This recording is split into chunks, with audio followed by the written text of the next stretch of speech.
जहां यूरेनियम से भरपूर चट्टानों में कुछ अनोखे गुण हैं। गहरे बादामी रंग के इस ओर में पाइन नीडल्स मौजूद थीं और ये पूर्वी यूरोप के उस हिस्से से आया था जिसे आज हम चेक रिपब्लिक कहते हैं। लेकिन ये चीज बहुत ही दुर्लभ थी और इसकी छोटी सी मात्रा को डिस्टिल करने में भी काफी समय और मेहनत लगती थी।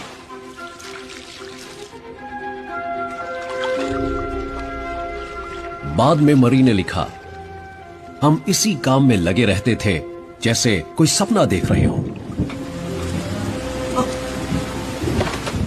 इन दोनों ने इस ओर को शुद्ध करके पिच ब्लेंड नाम का मिनरल बनाने के लिए मुश्किल हालात में काम किया, जो 50 से 80% यूरेनियम था।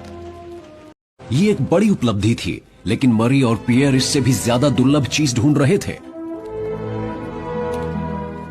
उन्हें टनों ओर को प्रोसेस करने में 3 साल लग गए, 1 ग्राम के भी 1/10वें हिस्से को अलग करने में, जिसे उन्होंने नाम दिया रेडियम। मरी और पियर ने एक बिल्कुल नई चीज को खोज निकाला था। इन्होंने दिखाया कि रेडियम पर बहुत अधिक तापमान का भी कोई फर्क नहीं पड़ता। और यह अजीब बात थी, ज्यादातर चीजें तेज गर्मी की वजह से काफी बदल जाती हैं। एक और बात भी थी, इससे फौरन एनर्जी निकलती थी, केमिकल रिएक्शंस के जरिए नहीं, बल्कि एक अनजान मैकेनिज्म के माध्यम से। मरी क्यूरी ने इस नए फिनोमिनन को नाम दिया रेडियो एक्टिविटी। मरी और पियर ने मिलकर यह कैलकुलेट किया कि रेडियम के ढेर से फौरन जो एनर्जी मिलती है वो उतने ही कोयले को जलाने से कहीं ज्यादा है। उन्हें हैरानी हुई कि रेडियो एक्टिविटी केमिकल एनर्जी के मुकाबले लाखों गुना ज्यादा ताकत रखती है। ये मॉलिक्यूल्स में मौजूद एनर्जी को रिहा करने और जमीन में गहराई पर मौजूद ताकत के बीच का फर्क है। मरी, पियर, आयरीन और जिससे बाद में वो शादी करने वाली थी, इस परिवार को साइंस की फील्ड में 5 नोबेल प्राइज मिलने वाले थे।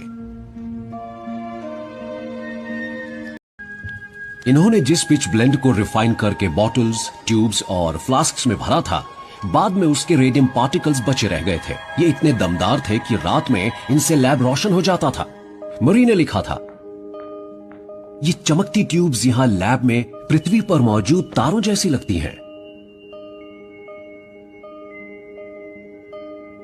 मरी ने सही नतीजा निकाला था कि यह चमक रेडियो एक्टिव एटम्स के केंद्र में मौजूद किसी चीज की वजह से दिख रही थी। हजारों साल तक यह सोचा जाता रहा कि एटम्स मैटर की सबसे छोटी यूनिट है। पृथ्वी पर मौजूद क्यूरी के ये सितारे इस बात के सबूत थे कि एटम के अंदर एक ऐसी दुनिया हो सकती है जहां और भी छोटे पार्टिकल इंटरैक्ट कर रहे थे।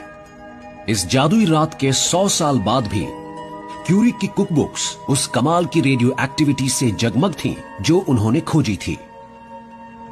लेकिन कुदरत की इस गहरी समझ से जुड़ी कुछ पेचीदगियों को समझने में एक विजनरी को जरा समय लगा। ये थे H.G. वेल्स। ये लेखक साइंस से जुड़ी नई खोजों को दुनिया को मोह लेने वाली कहानियों में बदलने में माहिर थे।